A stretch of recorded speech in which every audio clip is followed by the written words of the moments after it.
Hello students, welcome to Evardham education. मैं हूं आपकी science coach, science educator Paramjeet Kaur और आज मैं लेके आई हूं आपके लिए बायोलॉजी का चैप्टर नंबर 5 जो कि हमारा वेरी फर्स्ट चैप्टर है बायो के अंदर, लाइफ प्रोसेसेस। और इस चैप्टर का वेटेज भी बहुत ज़्यादा है और इसी के साथ अगर बात करें बोर्ड पॉइंट ऑफ व्यू से बहुत ज़्यादा इंपॉर्टेंट भी है। जैसे कि आप सभी को पता ही है, रोब जो है हमारा एक प्रोग्राम है जिसके अंदर हम रिविजन ऑफ बोर्ड एग्जाम्स करवा रहे हैं फॉर 2026 के लिए। तो जो भी बच्चे जिनके हाफ ईयरली में मार्क्स नहीं आए थे या फिर कम रह गए हैं या फिर बैकलॉग बहुत सारा इकट्ठा हो गया है, कुछ टॉपिक हैं जो हमें समझ नहीं आ रहे हैं, पूरा चैप्टर तो मुझे आता है, मुझे लिखना नहीं आ रहा है, मैं आंसर नहीं लिख पा रहा हूँ, तो ये जो सारी आपकी प्रॉब्लम है उसका सोल्यूशन है आपका रोब। और अगर हम बात करें रोब के साथ, आज हम स्टार्ट करने वाले हैं फर्स्ट चैप्टर जो कि है बायो का हमारा लाइफ प्रोसेसेस विद परम मैम। ओके, तो आपने देखा कि आज हम पढ़ने वाले हैं चैप्टर नंबर 5 साइंस का जो कि है हमारा लाइफ प्रोसेसेस। लाइफ प्रोसेसेस के बारे में हम पढ़ेंगे और सबसे इंपॉर्टेंट ये चैप्टर है हमारा बायोलॉजी के अंदर। अगर हम देखें तो आज के इस लेक्चर के अंदर हम कौन कौन से टॉपिक को कवर करने वाले हैं वो देख लेते हैं फटाफट से।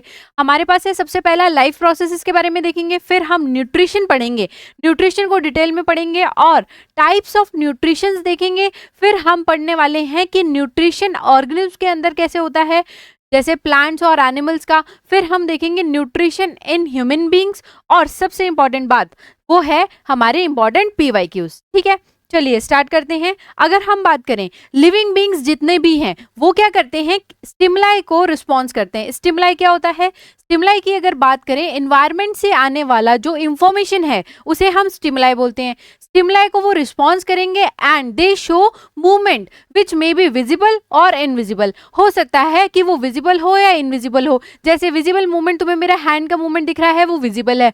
इनविजिबल मूवमेंट क्या होंगे, मॉलिक्यूलर लेवल पे होंगे।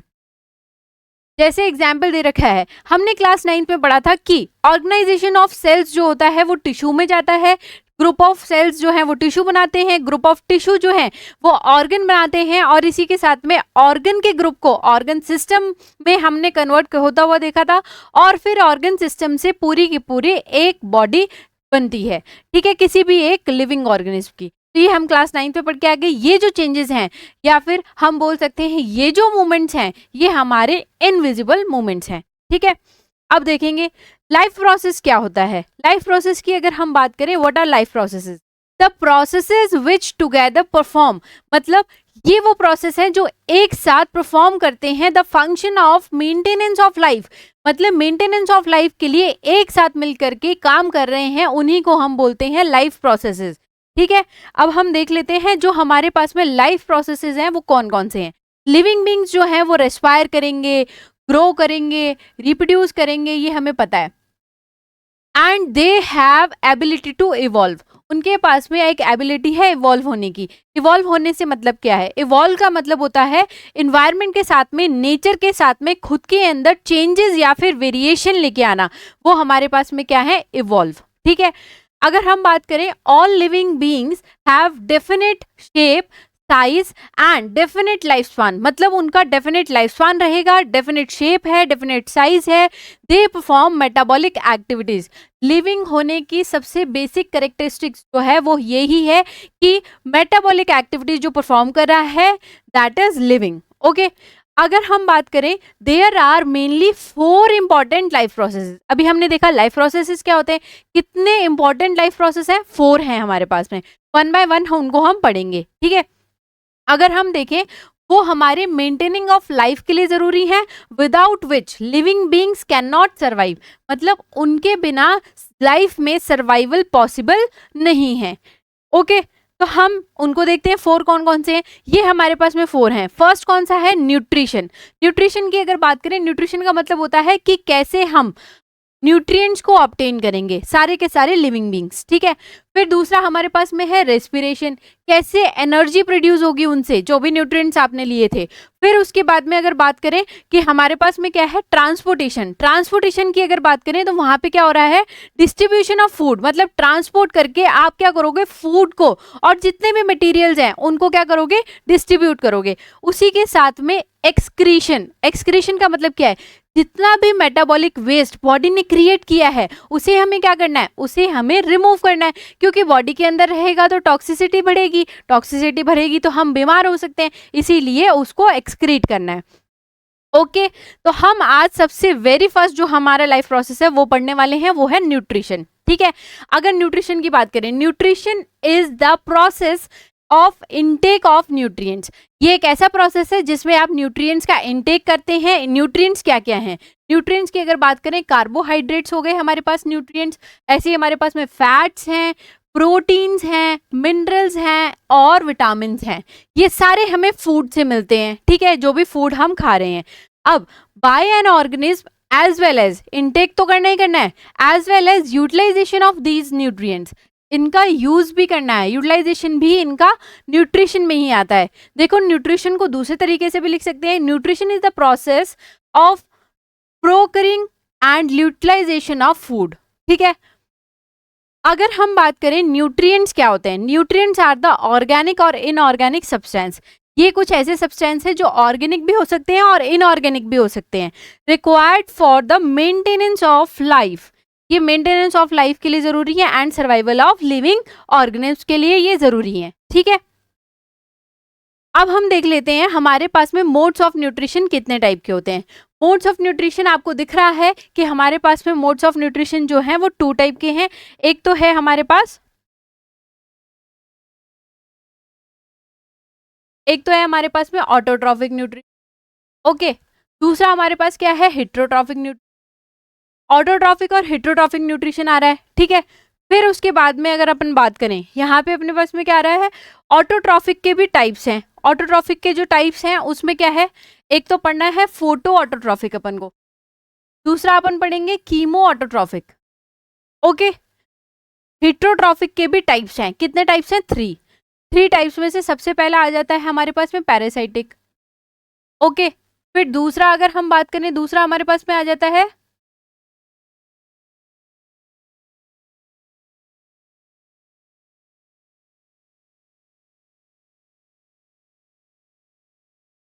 Second one. क्या है सेकेंड वन की अगर बात करें तो सेकेंड वन हमारे पास में है,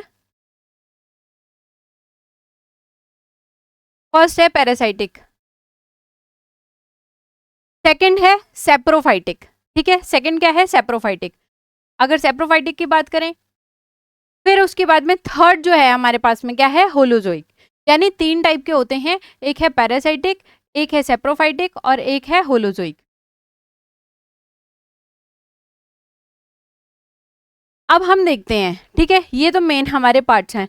अगर हम देखें फोटो ऑटोट्रॉफिक में, फोटो ऑटोट्रॉफिक में हमारे मोस्ट ग्रीन प्लांट्स आते हैं मोस्टली, और उसी के साथ में पर्पल सल्फर बैक्टीरिया या फिर ग्रीन सल्फर बैक्टीरिया आ रहे हैं एग्जाम्पल्स। ओके, कीमो ऑटोट्रॉफिक में नाइट्रीफाइंग बैक्टीरिया आते हैं, आयरन बैक्टीरिया, हाइड्रोजन बैक्टीरिया, यानी जो केमिकली क्या कर सकते हैं, केमिकली अपना फूड बना सकते हैं, है ना। ऑटोट्रॉफ का मतलब क्या है, जो अपना खाना खुद बनाएंगे। ठीक है, और हेट्रोट्रॉफ का मतलब क्या है, वो अपने फूड के लिए किसी और पे डिपेंड रहेंगे।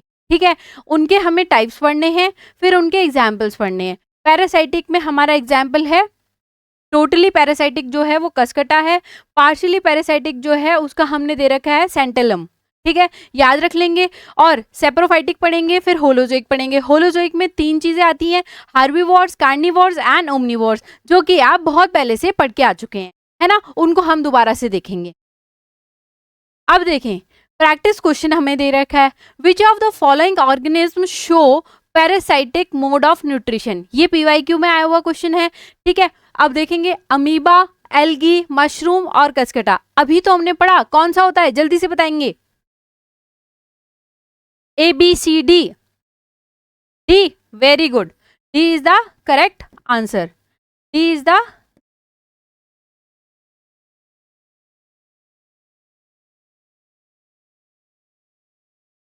Okay, D is the correct answer.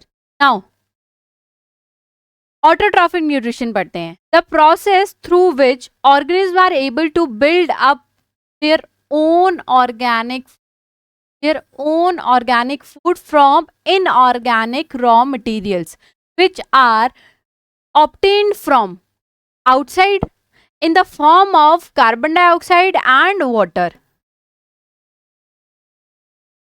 in the presence of chlorophyll and sunlight. In the presence of chlorophyll and sunlight.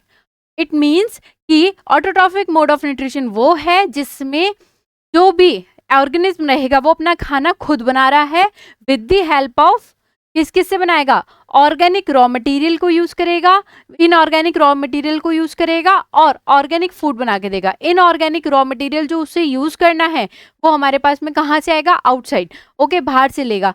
क्या है वो, है कार्बन डाइऑक्साइड एंड वाटर, और in the presence of chlorophyll and sunlight वो क्या करेगा, हमें food बना के दे रहा है। ठीक है, the organism having autotrophic mode of nutrition और those who can make their own food are called autotrophs। जो ऑटोट्रॉफिक मोड ऑफ न्यूट्रिशन करेंगे उन्हें ऑटोट्रॉफिक ऑर्गेनिज्म भी बोल सकते हैं या फिर ऑटोट्रॉफ भी बोल सकते हैं। ठीक है, एग्जाम्पल क्या क्या है, ग्रीन प्लांट्स हो गए, एल्गी और कुछ बैक्टीरियाज। ठीक है, याद रख लेंगे। अब हम देखते हैं कि पर्टिकुलरली ये हो कैसे रहा है। ओके, तो समझेंगे यहाँ पे कि ये हो कैसे रहा है पर्टिकुलर।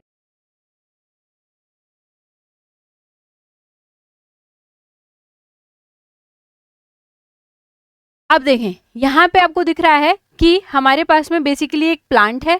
ठीक है, प्लांट नीचे वाटर है, वाटर उसे नीचे से मिलेगा, सनलाइट ऊपर से आ ही रही है, सॉइल से उसने क्या किया, वाटर ले लिया। ओके, वाटर इसने कैप्चर किया है सॉइल से, फिर उसके बाद में सनलाइट डायरेक्ट उस प्लांट पे पड़ रही थी। अब कार्बन डाइऑक्साइड सारी की सारी एयर से ले रहा है, कार्बन डाइऑक्साइड ले ली, और कार्बन डाइऑक्साइड वाटर ही तो इनऑर्गेनिक रॉ मटेरियल थे, और सनलाइट और क्लोरोफिल कहाँ है, लीफ के अंदर या फिर जितने भी ग्रीन पार्ट्स होते हैं प्लांट के उनमें क्लोरोफिल प्रेजेंट है। उनकी वजह से उन्होंने ऑक्सीजन बना के दिया और इसी के साथ में हमें बना के दिया है starch, that is sugar. Sugar starch का मतलब क्या है, फूड बना दिया है। ठीक है, एक बार रिवाइज करते हैं, वाटर हमें सॉइल से मिला जो हमने दिया था। ठीक है, फिर उसके बाद एयर से हमें CO2 मिल रही है, और यहाँ पे प्लांट को सनलाइट मिल रही है डायरेक्ट, क्लोरोफिल यहाँ पे लीफ के अंदर प्रेजेंट है, और यहाँ पे इन्होंने बना के दिया है ऑक्सीजन एंड शुगर। ओके, तो ऐसे ये अपना फूड बना रहे हैं, तो हमें ये याद रखना है। फिर अगर हम बात करें कि ये जो फूड बनाया, ये जो पूरा हमने अभी प्रोसेस देखा था, इसी को बोलते हैं फोटोसिंथेसिस। फोटोसिंथेसिस का मतलब क्या है कि फोटो मीन्स लाइट, लाइट का मतलब यहाँ पे क्या है, सनलाइट। सनलाइट की प्रेजेंस में सिंथेसिस होना फूड का, that is known as photosynthesis. अब देखो इसको पढ़ लेते हैं। Photosynthesis is the process of preparing organic food. Organic food को बनाने का एक प्रोसेस है जिसमें हमारे पास क्या बनेगा, कार्बोहाइड्रेट, दैट इज शुगर और starch. Okay, by combining CO2 and H2O using solar energy. Solar energy मतलब सनलाइट को यूज कर रहे हैं, absorbed by the chlorophyll pigment. Chlorophyll pigment कहाँ प्रेजेंट है, लीफ के अंदर, या फिर जितने भी ग्रीन कलर के आपको पार्ट्स दिख रहे हैं ना प्लांट के, उन सब में क्या होगा, उन सब में क्लोरोफिल रहेगा। ओके, अब देखें, the sugar produced in photosynthesis is stored in the form of starch. जो शुगर प्रोड्यूस हुई है वो फोटोसिंथेसिस के अंदर, वो क्या करेंगे, उन्हें स्टार्च की फॉर्म में स्टोर करेंगे। यानी प्रोड्यूस तो हुआ था शुगर, और स्टोर होने के बाद में वो बन गया है स्टार्च। ठीक है, in plants and it is the source of reserved internal energy. ये क्या है, रिजर्व्ड इंटरनल एनर्जी है। यानी किसी दिन मूड नहीं है प्लांट के खाना बनाने का, या फिर उसको फेवरेबल कंडीशन नहीं मिले, तो प्लांट क्या करेगा, जो रिजर्व्ड फूड उसने स्टोर करके रखा हुआ है दैट इज स्टार्च, उसको ही क्या करेंगे, इंटरनल एनर्जी के लिए वो यूज कर लेंगे। ठीक है, वैसे ज्यादातर क्या करते हैं, हम लोग ले आते हैं वो सारा फूड, जैसे इन the form of vegetables, fruits, ये जो हम लेके आ रहे हैं। ओके, अब देखेंगे ये सिंपल सी एक फोटोसिंथेसिस की रिएक्शन है। जब भी एग्जाम में फोटोसिंथेसिस के बारे में पूछा जाएगा, आपको इक्वेशन भी लिखनी है, आपको डेफिनेशन भी लिखनी है, और आपको डायग्राम भी ड्रॉ करना है। ठीक है, अब देख लेते हैं यहाँ पे क्या है, 6CO2 ले रहे हैं एयर से, 12H2O कहाँ से ले रहे हैं, 12H2O इन्होंने लिए सॉइल से, और क्लोरोफिल और सनलाइट की प्रेजेंस में इन्होंने बना दिया है C6H12O6, दैट इज ग्लूकोज। इसे क्या बोलेंगे हम, ये है ग्लूकोज। प्लस 6H2O बनाया और 6O2। ओके, याद रख लेंगे। रिक्वायरमेंट्स क्या है फोटोसिंथेसिस की? फोटोसिंथेसिस के रिक्वायरमेंट में आता है सनलाइट। सनलाइट सबसे ज्यादा इंपॉर्टेंट है, फिर उसके बाद में वाटर। अगर ये चारों रिक्वायरमेंट नहीं होंगी, इनमें से एक भी मिसिंग हो जाए तो फोटोसिंथेसिस का प्रोसेस नहीं हो पाएगा। यानी हमें सनलाइट भी चाहिए, हमें वाटर भी चाहिए, हमें कार्बन डाइऑक्साइड भी चाहिए और इसी के साथ में क्लोरोफिल भी चाहिए। ये अगर सारी चीजें प्लांट के पास में हैं तो ही वो क्या करेगा, फोटोसिंथेसिस का प्रोसेस कर पाएगा। अब हम देखते हैं कि पर्टिकुलरली हमारे पास ये एक्टिविटी दे रखी है बुक के अंदर। इस एक्टिविटी के अंदर ये बता रहे हैं कि हमें वेरीगेटेड लीव्स वाला एक पॉटेड प्लांट लेना है। देन वेरीगेटेड लीव्स का मतलब क्या है? मनी प्लांट आप सबने देखा है, मनी प्लांट की जो लीव्स रहती हैं वो कहीं कलर्स दिखा रही हैं, मतलब ऐसा है कि डिफरेंट डिफरेंट कलर्स वहां पे दिख रहे हैं। डार्क ग्रीन भी दिख रहा है, लाइट ग्रीन भी दिख रहा है, लाइट क्रीम, येलो, ये 4-5 कलर हमें एक ही सिंपल लीफ पे दिख जाते हैं। That is variegated leaf. Okay, उनको लेना है और फिर हमें करना क्या है देख लेते हैं अभी इस एक्टिविटी को फटाफट से, और फिर आपको बताना है कि इस एक्टिविटी से हमने क्या कंक्लूड किया है। ठीक है, इस एक्टिविटी में पर्टिकुलरली जो भी हम करने वाले हैं, ये हमने ले लिया है मनी प्लांट। ठीक है, अब यहाँ पे हम क्या करने वाले हैं? मनी प्लांट लिया अपन ने। मनी प्लांट लेने के बाद में हमें क्या करना है, उस मनी प्लांट को लेके जाएंगे डार्क प्लेस पे, रूम के एक डार्क प्लेस पे लेके गए, है ना, और रख दिया 3 दिन तक। 3 दिन जो है वो निकलने का अपन ने वेट कर लिया। जैसे ही 3 दिन निकल गए, 3 दिन निकलते ही फिर अपन को क्या करना है, उस प्लांट को लेके और उस प्लांट को लेके जाएंगे कहाँ पे? उस प्लांट को पर्टिकुलरली हमें लेके जाना है बाहर, अब सनलाइट की प्रेजेंस में। यानी 3 दिन तक उसे डार्क प्लेस पे रखा था, फिर अब ले आए हैं सनलाइट में। सनलाइट में लाने के बाद में सबसे पहले क्या करना है, एक लीफ को प्लग आउट करना है। ठीक है, एक लीफ निकाल लेनी है। अब आपने यहाँ से एक लीफ ले ली, उस लीफ को लेकर के एक पेपर लेना है। अब जैसे ही आपने एक पेपर लिया, पेपर लेते ही उसे ट्रेस करना है। जैसे आपने ये ट्रेस कर दिया, ट्रेस करने के बाद में उस लीफ को बॉइलिंग वाटर में बॉईल करना है। जैसे आप इसे बॉईल करोगे तो होगा क्या, वो चेंजेस आपको ऑब्जर्व करने हैं। जैसे अगर हम सिंपल सी बात करें तो इसके अंदर, लीफ के अंदर जो क्लोरोफिल का वो है सेल है ना, क्लोरोप्लास्ट, उसके अंदर क्या होगा, धीरे धीरे ब्रेक डाउन होने लगेगा हीट देने की वजह। फिर उसे हमने क्या किया है, उस बॉइलिंग वाटर से निकालकर एक अल्कोहल के बीकर में रख दिया। अल्कोहल के बीकर में भी इसे बॉईल करना है, लेकिन अल्कोहल को हम डायरेक्टली बॉईल नहीं कर सकते क्योंकि वो फ्लेमेबल है, इसीलिए हम इनडायरेक्टली इसको बॉईल कर रहे हैं। गर्म पानी के अंदर हमने वो बीकर रख दिया अल्कोहल वाला जिसमें लीफ थी। अब बॉईल होने का वेट करेंगे। जैसे ही ये अल्कोहल के अंदर बॉईल हो जाएगी लीफ, फिर अपन को क्या करना है, उस लीफ को निकाल के देखना है।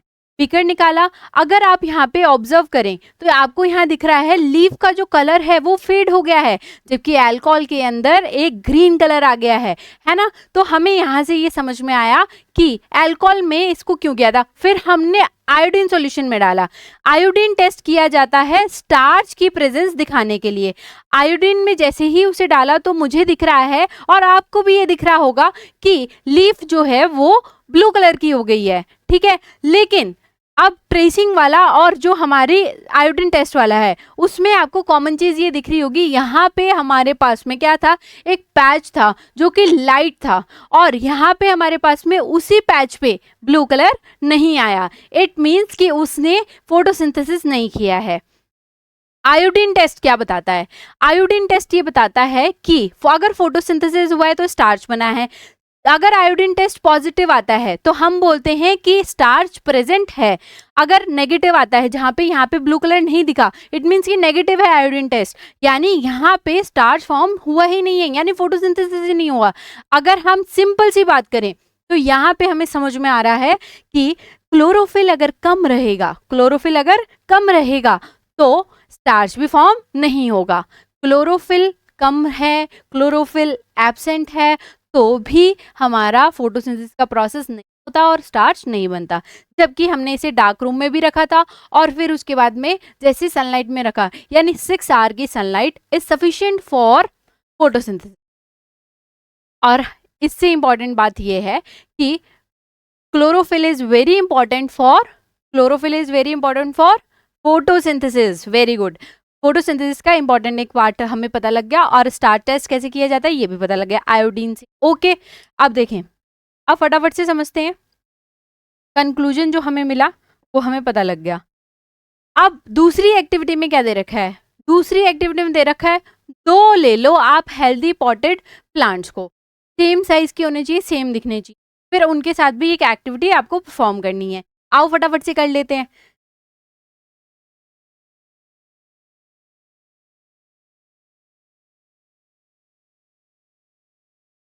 ओके, ये डायग्राम दे रखा है, ऐसे ही हम ये एक्टिविटी करने वाले हैं। हमने यहाँ पे दो प्लांट ले लिए, ये सिमिलर प्लांट आपको दिख रहे हैं, दोनों हमने सिमिलर प्लांट्स यहाँ, ठीक है। और इसके बाद में अपन यहाँ पे क्या कर रहे हैं, यहाँ पे पर्टिकुलरली इन प्लांट्स को आपने ले रखा है, और इन प्लांट्स को आप क्या करने हैं, इन प्लांट को डार्क प्लेस पे रखना है। लेकिन उससे पहले इसके पास में हम क्या लेके आए, ये पोटाशियम हाइड्रोक्साइड, पोटाशियम हाइड्रोक्साइड लेके आए। दो बेल जार हमने लिए, दोनों बेल जार से दोनों प्लांट को कवर कर दिया। बस दोनों में डिफरेंस यही है, एक के अंदर पोटाशियम हाइड्रोक्साइड की एक चाइना डिश पे रख रखा है, ठीक है। अब दोनों के सराउंडिंग में क्या किया है, बॉटम पे आपने वैसलीन लगा दिया, जिससे कि एयर ना तो अंदर जाए ना बाहर, ठीक है। उनको डार्क प्लेस पे अपन ने रखा हुआ था। डार्क प्लेस के बाद में अपन कहाँ ले आए, उनको सनलाइट में उठा करके सीधा सनलाइट में ले आए। अब सनलाइट में लाने के बाद में हमें चेक करना है, टेस्ट करना है कि इन दोनों प्लांट की लीफ को लेंगे और स्टार्च टेस्ट करके देखेंगे कि किसमें फोटोसिंथेसिस हुआ और किसमें फोटोसिंथेसिस नहीं हुआ है, ठीक है। अब अपन ने क्या किया, सबसे पहले एक की लीफ ली और दूसरे की लीफ। जब हमने यहाँ पे स्टार्च टेस्ट करके देखा तो क्या मिला हमें, स्टार्च टेस्ट जब हमने करके देखा तो हमें ये पता लगा, जिसमें पोटाशियम हाइड्रोक्साइड वाली लीफ थी और ये दूसरी लीफ थी, है ना, इसको टेस्ट कर रहा है आप जैसा एक प्यारा सा बच्चा इसको टेस्ट कर रहा है। अब टेस्ट कर रहा है, कौन सा, आयोडीन का। आयोडीन का टेस्ट जैसे ही इसने किया तो इसको पता लगा कि इस वाले में तो फोटोसिंथेसिस हो गया, इस वाले में हमें ब्लू कलर की लीफ मिली। लीफ के ऊपर जैसे ही आयोडीन सॉल्यूशन डाला तो वो ब्लू कलर में चेंज हो गई, और ब्लू कलर में चेंज होते ही हमें पता लगा कि इसने पर्टिकुलरली क्या कर दिया है, फोटोसिंथेसिस का प्रोसेस हो गया यहाँ पे। और यहाँ पे क्या हुआ, यहाँ पे जो आपने पोटाशियम हाइड्रोक्साइड रखा था ना, इसने कुछ ना कुछ ऐसा कर दिया, यहाँ पे फोटोसिंथेसिस का प्रोसेस नहीं हुआ। अब किया क्या, हमारे जो पोटाशियम हाइड्रोक्साइड है उसने ऐसा क्या किया कि वहां पे फोटोसिंथेसिस का प्रोसेस नहीं हुआ, या फिर आयोडीन टेस्ट जो है वो पॉजिटिव नहीं आया। ये वाली लीफ स्टिल कैसी है, ब्लू कलर में चेंज, और ये वाली लीफ हो गई, ये वाली लीफ नहीं हुई है। उसका रीजन था पोटाशियम हाइड्रोक्साइड, दोनों में यही डिफरेंस था। पोटाशियम हाइड्रोक्साइड क्या करता है, जितना भी CO2 रहेगा सराउंडिंग में उसे एब्जॉर्ब कर लेगा। CO2 अगर एब्जॉर्ब कर लेगा, हमारी CO2 रिक्वायरमेंट थी ना फोटोसिंथेसिस करने के लिए, अगर CO2 ही उसके पास में नहीं बचा तो फिर वो फोटोसिंथेसिस का प्रोसेस नहीं कर पाया, इसीलिए उसने शुगर नहीं बनाया, स्टार्च नहीं बनाया, इसीलिए हमारा आयोडीन टेस्ट जो है वो फेल हो गया। ओके, याद रख लेंगे कि KOH जो है, पोटेशियम हाइड्रोक्साइड, कार्बन डाइऑक्साइड को एब्जॉर्ब करता है, and carbon dioxide is essential for photosynthesis. Okay, चलो अब हम देखते हैं आगे। प्रैक्टिस क्वेश्चन है आ गए हैं हमारे, है ना। अब फर्स्ट क्वेश्चन क्या है, a student was asked to write a step wise procedure to demonstrate the carbon dioxide is necessary for photosynthesis. अभी जो एक्टिविटी की थी उससे यही तो पता लगा है कि कार्बन डाइऑक्साइड कैसे इंपॉर्टेंट है, कितना एसेंशियल है। और he wrote the following steps, the wrongly worded step, wrong कौन सा है ये बताना। एक स्टूडेंट ने ये किया और उसने लिख के दिया, first, both potted plants are kept in dark room for at least 3 days। बिल्कुल सही बात है। Bottom of the bell jar is sealed to make them airtight, correct, Vaseline से किया था। Both potted plants are kept in sunlight after the starch test.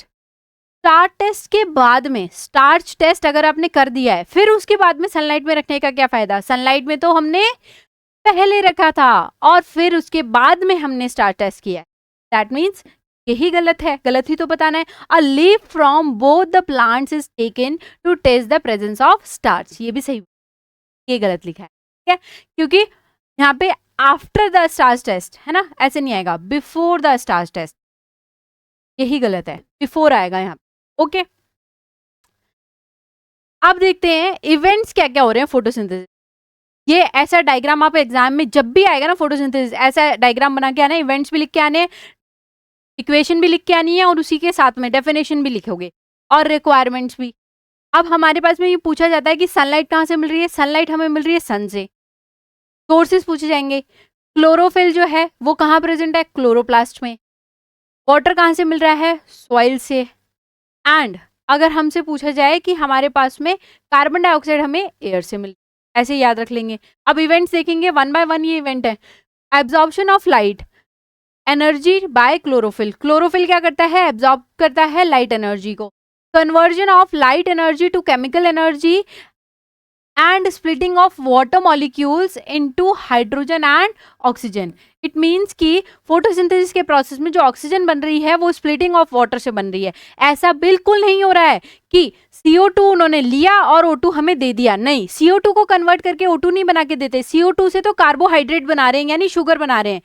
O2 कैसे बन रही है, हाइड्रोजन और ऑक्सीजन जो है वो हमारे पास में हमें मिल रहे हैं वाटर मॉलिक्यूल के स्प्लिटिंग से। Okay, reduction of carbon dioxide, यानी कार्बन डाइऑक्साइड जो है वो रिड्यूस होकर के कार्बोहाइड्रेट बनाएगा, यानी शुगर या फिर ग्लूकोज। ओके, यहाँ पे हमारे पास में क्या बनेगा, ग्लूकोज बनेगी। और यहाँ पे हमारे पास में क्या है, H2O जो है वो स्प्लिटन आउट हुआ, H2 बना दिया उसने, O2 बना दिया। अगर इसे बैलेंस करेंगे तो ऐसे ये बैलेंस हो जाएगी।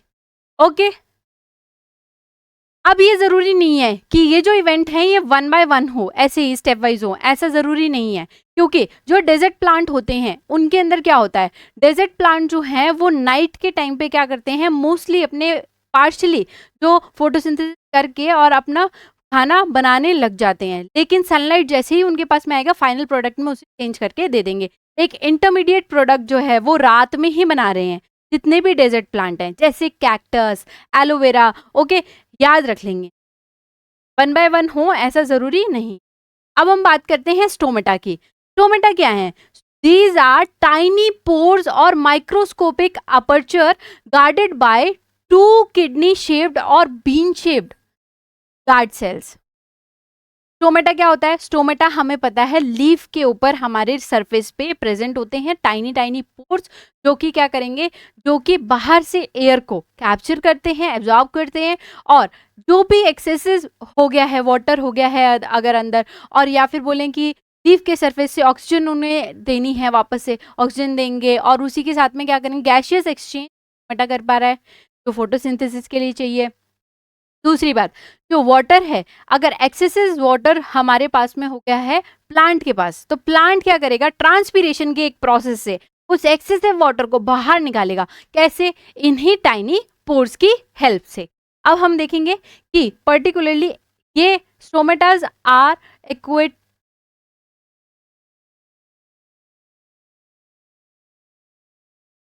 चलो आगे देखेंगे प्रैक्टिस क्वेश्चन। प्रैक्टिस क्वेश्चन में हमें देखो, ये क्वेश्चन कितनी बार रिपीट हुआ है, 21 में आया, 22 में, 23 में, 24 में, यानी बहुत ही ज्यादा इंपॉर्टेंट क्वेश्चन। अब देखेंगे फटाफट से, what is photosynthesis. Photosynthesis direct पूछ लिया। Identify the organelle and the organs where is photosynthesis occur. Explain the process using the balance equation, equation भी लिखी, इन्होंने तो खुद ही बता दिया, ये सारी चीजें दे दो हमको। State the source of oxygen released during this process. Okay. Photosynthesis क्या होता है? The process by which green plants make their own food from CO2 and H2O by using sunlight energy in the presence of chlorophyll. Very good. Is called photosynthesis. Photosynthesis कहाँ होता है? अगर हम बोले identify the organelle and organ where is photosynthesis occur. Photosynthesis होता क्या है, organelle की अगर बात करें क्लोरोप्लास्ट की, क्लोरोप्लास्ट में ही क्लोरोफिल प्रेजेंट है।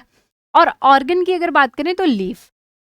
ओके, फिर हम देखें, ये इक्वेशन है 6 CO2 plus 12 H2O gives sunlight plus chlorophyll के प्रेजेंस में gives glucose, water and oxygen. Very good. And The source of oxygen released is splitting of water molecules. ये सबसे ज्यादा इंपॉर्टेंट है, splitting of water molecules. इसी में सबसे ज्यादा गलती करते हैं, splitting of water molecules into hydrogen and oxygen. Okay, अब हमें पढ़ना है स्टोमेटा के फंक्शंस। स्टोमेटा के जो फंक्शंस हैं वो क्या होते हैं? Massive amount of gases exchange जो ये कर पा रहा है वो हमारा स्टोमेटा करता है, ठीक है। इसी के साथ में अगर हम देखें, ये क्या करेगा? Exchange of gases also occurs across the surface of stem, root, leaves, इन सब में कर रहे हैं। Transpiration take place through the stomata. Transpiration जो है वो भी स्टोमेटा के थ्रू ही हो रहा है। ट्रांसपीरेशन क्या है? ट्रांसपीरेशन एक प्रोसेस है, large amount of water is lost in the form of water vapour. Water का वाटर वेपर की फॉर्म में लॉस होना by plant is known as transpiration. याद रख लेंगे, गैसेस एक्सचेंज हो रहा है और ट्रांसपीरेशन। अब अगर हम बात करें कि हमारे स्टोमेटा के अंदर गार्ड सेल्स होते हैं। गार्ड सेल्स किडनी शेप्ड हैं which cover the single stoma and contain chloroplast also. फिर फंक्शन क्या है गार्ड सेल का? To regulate the opening and closing of stomata. अब ओपनिंग और क्लोजिंग ऑफ स्टोमेटा जो है वो ये कैसे करते हैं?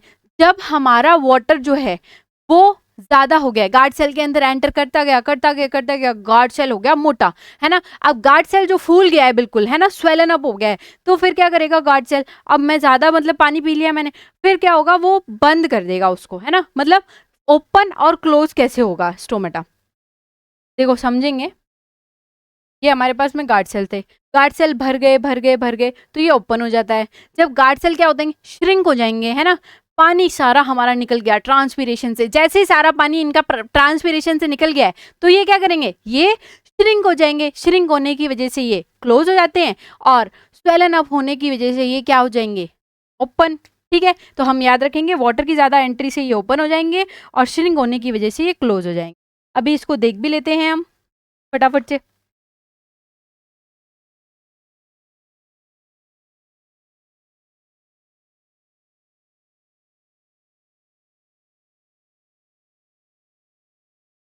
अब देखेंगे, जैसे ये प्यारा सा हमारे पास सनफ्लावर है। सनफ्लावर का एक प्लांट है, लीफ को हम एलोबरेट करके देख रहे हैं। बहुत सारे हमें स्टोमेटा दिख रहे हैं, तुम्हें भी दिख रहे हैं, है ना। स्टोमेटा जो अपन को दिखे वहां पे क्या हो रहा है? CO2 इन्होंने ले लिया, स्टोमेटा ने कैप्चर किया और गार्ड सेल की वजह से क्या हो रहे हैं? ओपन और क्लोज हो रहे हैं। CO2 ले रहे हैं, ऑक्सीजन और वाटर दे रहे हैं। That is the stomata gas exchange. यानी प्लांट कैसे गैसेस एक्सचेंज करते हैं? वो स्टोमेटा के थ्रू। तो हमें ये पता लग गया। अब हम फटाफट से देखते हैं। इसके बाद में एक क्वेश्चन आपसे पूछा जा रहा है, the opening and closing of stomata is regulated by. Opening और क्लोजिंग कैसे रेगुलेट हो रही है? फर्स्ट है CO2 concentration in stomata, second है temperature in guard cell, guard cell की टेम्परेचर की वजह से, या फिर ऑक्सीजन इन स्टोमेटा, या फिर amount of water in guard cell. जल्दी से बताएंगे ABCD। D is the correct answer, very good, D is the correct answer. अब हम फटाफट से देखते हैं न्यूट्रिशन इन एनिमल्स।